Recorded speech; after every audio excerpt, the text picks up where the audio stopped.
ಮಾತೆತ್ತಿದ್ರೆ ಕೈಯಲ್ಲಿ ಸಂವಿಧಾನದ ಕಾಪಿ ಹಿಡ್ಕೊಂಡು ತೋರಿಸ್ಕೊಂಡು ಓಡಾಡೋದಲ್ಲ. ಕ್ಯಾಬಿನೆಟ್ ನಲ್ಲಿ ಯಾರ್ಯಾರು ಇರಬೇಕು ಅನ್ನುವಂಥದ್ದು ಅದನ್ನು ನಿರ್ಧರಿಸುವುದು ಮುಖ್ಯಮಂತ್ರಿಗಳ ಪರಮಾಧಿಕಾರ ನಮ್ಮ ಸಂವಿಧಾನದ ಪ್ರಕಾರ.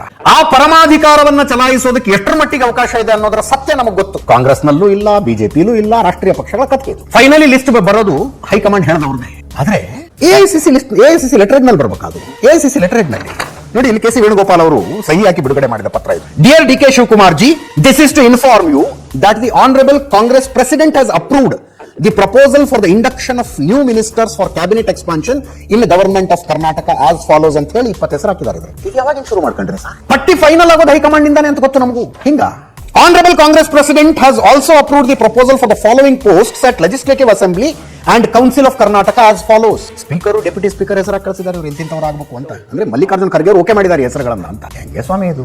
ಶಾಸಕರಲ್ವಾ ಆರಿಸೋದವ್ರನ್ನ, MLC-ಗಳಲ್ವಾ ಸಭಾಧ್ಯಕ್ಷರನ್ನ ಆರಿಸೋದು?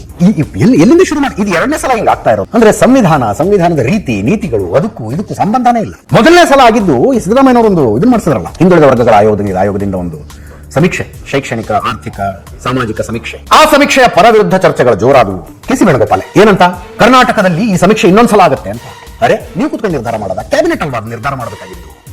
ನೀವು ಹೇಳಿ ಕಳಿಸ್ರಿ ಅವ್ರಿಗೆ, ಇನ್ನೊಂದ್ಸಲ ಸಮೀಕ್ಷೆ ಮಾಡಿ ಕ್ಯಾಬಿನೆಟ್ ನಲ್ಲಿ ರೆಸಲ್ಯೂಷನ್ ಪಾಸ್ ಮಾಡಿಸ್ಕೊಳ್ಳಿ ಅಂತ ಹೇಳಿ ಕಳಿಸಿ. ಅದು ಬಿಟ್ಟು ನೀವು ಒಂದು ಪ್ರೆಸ್ ಮೀಟ್ ನಲ್ಲಿ ಅನೌನ್ಸ್ ಮಾಡೋದನ್ನ ಇನ್ನೊಂದ್ಸಲ ಸಮೀಕ್ಷೆ ಅಂತ. ಈಗ ಕೆ.ಸಿ. ವೇಣುಗೋಪಾಲ್ ಲೆಟರ್ ನಲ್ಲಿ ಬರ್ಬೇಕಾ ಕರ್ನಾಟಕಕ್ಕೆ? ಪ್ರಜಾಪ್ರಭುತ್ವದಲ್ಲಿ ನಾವೇ ಮಾಡಿಕೊಂಡಂತ ಒಂದಷ್ಟು ಕಟ್ಟಳೆಗಳಿರ್ತಾವ್ರಿ. ಕ್ಯಾಬಿನೆಟ್ ನಲ್ಲಿ ಯಾರು ಇರ್ತಾರೆ, ಯಾರು ಇರುವುದಿಲ್ಲ ಅನ್ನೋದನ್ನ 100 ಜನರ ಜೊತೆ ಕನ್ಸಲ್ಟೇಷನ್ ಮಾಡಿ ಮುಖ್ಯಮಂತ್ರಿಗಳ ತೀರ್ಮಾನ ಮಾಡಿ, 100 ಜನರ ಜೊತೆ ಕನ್ಸಲ್ಟೇಷನ್ ಮಾಡಿ ತೀರ್ಮಾನ ಮಾಡಿ, ಅಂತಿಮವಾಗಿ ನಿರ್ಧಾರ ಅವರದ್ದೇ ಅನ್ನುವಂತೆ ಇರಬೇಕೇ ಹೊರತು ಎಐಸಿಸಿ ಅಧ್ಯಕ್ಷರದ್ದು, ಪ್ರಧಾನ ಕಾರ್ಯದರ್ಶಿಗಳ ಲೆಟರ್ ನಲ್ಲೂ ಬರೋದಲ್ಲ. ಇದು ಸಂವಿಧಾನ ತೋರಿಸ್ಕೊಂಡು ಓಡಾಡಕ್ಕಲ್ಲ.